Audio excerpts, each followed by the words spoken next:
Hey, what's up, everybody? Pat here, gratefully recovering alcoholic and addict, just like every day. Guys, please don't forget to subscribe, leave the video a like, drop me a comment, and by all means, share it with anybody you think might get something out of it. And that, how y'all doing today, guys? What a freaking long day. Let me tell you. No work today. I had the first of 3 classes I've got to take to get myself fully back reinstated, and the class was it was actually very knowledgeable, very informative. It was a lot better class than I expected it to be. I thought it was going to be incredibly boring, though it was a very long day. I was literally sitting in a classroom from 7:45 till 5 o'clock tonight. Hour ride there, hour ride home with rain and traffic.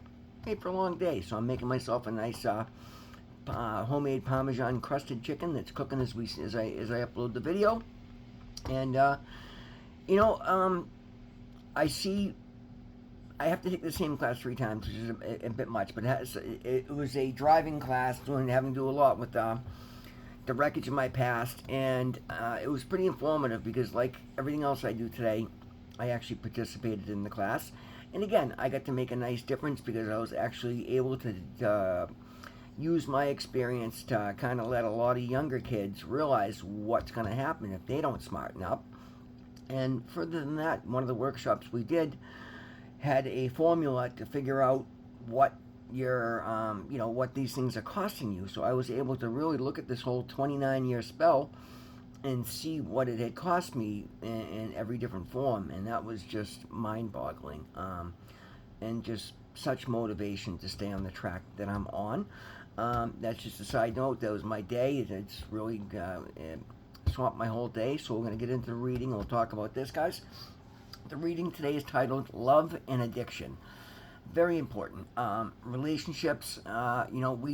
We need to work on ourselves so that we can go out and then work on our relationships and be able to hold and have two-way, beautiful, positive relationships. And you need to do the work. And sometimes it can be a bit. But I'm so glad that I've taken the time this time around to not rush into anything. So anyway, Love and Addiction is the title of the Just for Today NA meditation. Some of us first saw the effects of addiction on the people closest to us. We were very dependent on them to carry us through life. We felt angry, disappointed, and hurt when they found other interests, friends, and loved ones. Addiction affected every area of our lives. Just as we sought the drug that would make everything all right, so too we sought people to fix us. We made impossible demands, driving away those people who had anything of worth to offer us. Often, the only people left were those who were themselves too needy to be capable of denying our unrealistic expectations. It is no wonder that we are unable to establish and maintain healthy, intimate relationships in active addiction. Well, today in recovery, we've stopped expecting drugs to fix us. Well, so if we're still expecting people to fix us, perhaps it's time to extend our recovery program to our relationships. We begin by admitting that we have a problem, that we don't know the first thing about how to have a healthy, intimate relationship. Then we seek out members who have had similar problems and found relief. We talk with them and listen to what they share about this aspect of their recovery. We apply the program to all of our affairs, seeking the same kind of freedom in our relationships we found in our recovery. And the affirmation is just for today. Loving relationships are within my reach. Today I will examine the effects of addiction on my relationships so that I can begin seeking recovery. And again, another area that I'm still new in, and yes and no. Relationships don't just have to refer to our significant other or an intimate relationship. For me, early on, as I said, I realized that I'd gone so far down the rabbit hole that the only relationships I had left in my life were either directly work or drugs. So I understood, as scary and lonely as it was, I had to shed them all. And that was one of the things I had to do to show God that I was paying attention, because it was a download I was getting. If I hung out with these people, not blaming them, but in not wanting to do what they were doing, then that wasn't going to work. You can't, monkeys can't sell bananas. I can't hang on the street corner and expect to get a scholarship to Harvard, as I said. Well, I let go of them all, and it was very, very I had a lot of open space. It can still occasionally get lonely. I don't have much of a social life, but I also examined my history and realized that, boom, just like this reading talks about, as soon as I get out of active addiction and try to find recovery, I would immediately run out and try to find a significant other because I've been so lonely and isolated in addiction. And I would often ignore all the red flags and not take time to get to know somebody, and I would just rush in over my head. And then realizing I'd made a mistake, I'd already made a commitment, and I'd want to honor the commitment. And then, here goes this toxic relationship running down the road. And again, about 6 or 7 months in this time, I started to get that really, I'm feeling good, I'm feeling strong, I'm making good money. Let me start looking into dating sites. And I'm so grateful that I prayer and meditation, guys. This is what I mean by working your program. That was my instinct. That was me about to take my will and run riot with it. And because I actually have a recovery program, I started talking to people in recovery. I started speaking to my family because those are important relationships that came back to me, or I went back to, really, because I always walked away from them. And my brother Matthew was very kind and gentle. He's like, Pat, I love what you're doing, but you say it, and so I'm going to just reiterate what you say to me is, God, things work well for you when you wait for God to bring it to you. And I'm like, Matthew, you're absolutely right. My experience is I don't pick the best relationships, and I'm just going to leave it at that because I don't want to, down anybody that I've been with, but I didn't want to do that this time. So again, I said, whoa, you're right. I don't want to focus on that. But again, I was having that itch, and I know it's a physical. That was my disease. That was like the last ditch effort addiction had to bring me back, was to get me in over my head in a relationship. So I said, well, let me double down and focus on my YouTube channel, focus on building my recovery network, going deeper into recovery, and expanding and pouring the effort into my business. And so, boom, I got that scholarship to Harvard. I started going to school, and I've just filled my time. Now, yeah, it's still occasionally a lonely existence, but I'm not isolated and I'm not alone. I there are times I want to duck my phone now because I'm carrying on relationships, not physical and not intimate, but just friendships and recovery and business and running other people's businesses and looking after friends, and I've become somebody that a lot of people rely on, and I'm proud of that. And again, I still work my program. When I need time for myself, I take time for myself. But I see now the progression that I've made in these last probably about 8 months since I was 6 months in, because I'll be 15 months in next week, or later this week. In 6 days I'll have 15 months of continuous sobriety. So I see the progression that I've made. I see the way that because I've been able to just not to blame being in a relationship, but to not lose the focus on what I've been building. And then I'm like, no, I see exactly what God is doing. God has got an idea of where He wants to bring me, and then I will naturally be in a better place to meet a better person. And that makes perfect sense to me now. So boom, I still have my, we all have feelings. I'm a man. But I have learned to turn it over and trust that everything is working exactly where it needs to be.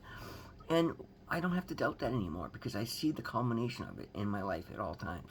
The relationships that I do have today, I cherish. I can honestly say, after being so lonely and so isolated and feel like that nobody knew me and nobody knew what I was about or what I really thought, I have so many people that are concerned and look out for me. They reach out to me regularly. They share their struggles, share their triumphs. They share my struggles. They share my triumphs. I'm building all these beautiful friendships, relationships. And I notice that as spring's coming, I'm getting more of a glow, and I'm seeing more attention from people I don't know left and right. So again, I see that God isn't finished with me yet, but He's working on me every day, and I'm right where I need to be. And the worst mistake I could possibly make is go and pick a relationship out of a feeling of lack. So I won't do that. I will just continue to build the life that I want to live and cultivate the relationships that I do have, knowing full well that when the timing is right, it will happen naturally on its own. Because again, when I let those things happen, they work so beautifully, and I end up in better places than I ever dreamed I was going to be. But when I run out and I try to force things, I don't see the red flags. I don't see the warning signs. I don't see the bigger picture. And then I lose focus on the stuff that is important to me. And I start to lose ground. and lose momentum, and I won't let anything. As a matter of fact, it's worked so well on the other side that there's actually been a few people that have approached me on a physical plane, and that because I'm working my program, I see the red flags today, and these are people I would have been so excited to get with, in the past, and now I'm like, no, and not that, because they need to focus on their program, I need to focus on mine, and two wrongs don't make a right, and neither one of us is ready, but they see that. And I'm not saying through any fault of their own, but when you're in a place of struggling, somebody has feelings for you, and you see they're doing better than you, then yeah, there's going to be a subconscious desire to latch on and open. No, I understand that today. I will be there for anybody and help them out as necessary. But somebody that's coming to me strictly because they see I have the business and I'm going someplace and they just want to ride my coattails, it's not something I'm ever going to be happy with. And I might be able to blind myself and fool myself for a few months, but it's not going to be love. And that's the thing. So every time I turn it over, I understand today. Everything God has brought into my life so far is just 1,000-fold better than anything I've ever had, including myself. What He's done in me and through me is stuff that I could never do for myself. So I know if I continue to turn it over and just clean my part of the street, not do anything so that I bring in this, or no, just work on myself. Keep building a life that makes me happy. My happiness alone will attract the right partner to me in time.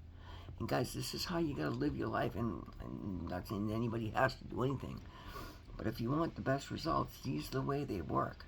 Allow things to unfold naturally by doing the work on yourself. And I'm not saying you have to sit back and do nothing and wait. No, I'm not. Anybody that knows me, I'm anything but sitting back and waiting. I'm running like crazy because I have all these beautiful opportunities in front of me, and I'm finding a pace that I can maintain that keeps me happy, keeps me enthused, and keeps me from overlooking anything. And I'm building an empire because I see that is my priority right now. My recovery, building my network here, building the YouTube channel, showing up at my meetings, going on speaking commitments, getting involved with H&I, just building my business relationships. That's where my focus is. Because that's the things I have in my hand right now. That's what God's dropped in my hand. And when the right relationship comes along, I will know it. Because just like everything else I've taken so far, I know because it just lines up and makes sense for everything I'm doing. And that hasn't happened yet.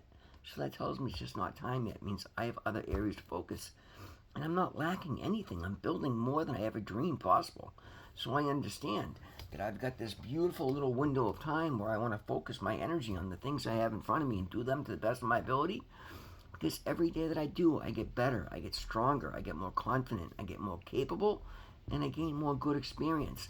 That I then get to use all that to weigh against the feelings I see early on in a relationship, if and when it happens, to decide whether that's someplace I want to be. And then to boot, I've built enough already that I have something to guard, so I will have that healthy amount of fear that somebody's going to come in and knock me off my game and try to take advantage or try to bring me out, or I have to build something that's worth protecting so that I'll pay attention and protect it. And that's beautiful today, guys. So I was at that class today, and it was usually goes one or two ways. I end up going in there, and out of embarrassment for my history, I act like the class clown, or I try to hide most of it. And I realized early on, I'm like, no, this is yet another opportunity. I walked in, and believe me, we had very different backgrounds. I was by far the oldest person in the room. They were mostly young drivers that had had too many surchargeable offenses or too many accidents. And instead of being the clown, I just laid it out. I'm like, because they had us all introduce themselves, and I explained what I'm doing there and what got me there, and I went to the workshops, and guys, some of these things are pretty shocking. These kids are going over, this has cost me $1,500, and one guy's like, I'm at $5,000, and I end up throwing out very, very conservatively that no, this has cost me over $250,000. Never mind second and third layers of it. And they were like literally looking at me like, what do you mean? I'm like, well, I just explained, it's compounded mistakes because I didn't come and take care of it and then change my behaviors. Don't go down this road. And by the end of the class, by the end of the 8 hours, I we had a very good, like, I walked in there thinking these people weren't going to like me. I wasn't going to like them. They're all in their early 20s and they're this and they're that. And we just ended up laughing and joking. And they literally, I had people come up and shaking my hand, telling me, hey, thank you for sharing that with me. You know, thank you for your wisdom. God, you know, God gives his hardest strugglers to his biggest warriors. They respected what I've come through. And they took it to heart. Like, I know I made a difference in some of those young kids today because I decided to treat it honestly because I need to get the most out of it. Because, yeah, it's all information I know, but if I don't pay attention, I risk going backwards. And I don't ever want to do any of this stuff again. And I don't. So I take it serious, and I never for a second thought I'd end up making a difference in a bunch of 20-year-olds' day or life or history going moving forward. But by the end of today, I did. Now I see I get another opportunity to do so again tomorrow and then again next Wednesday. So I will do so.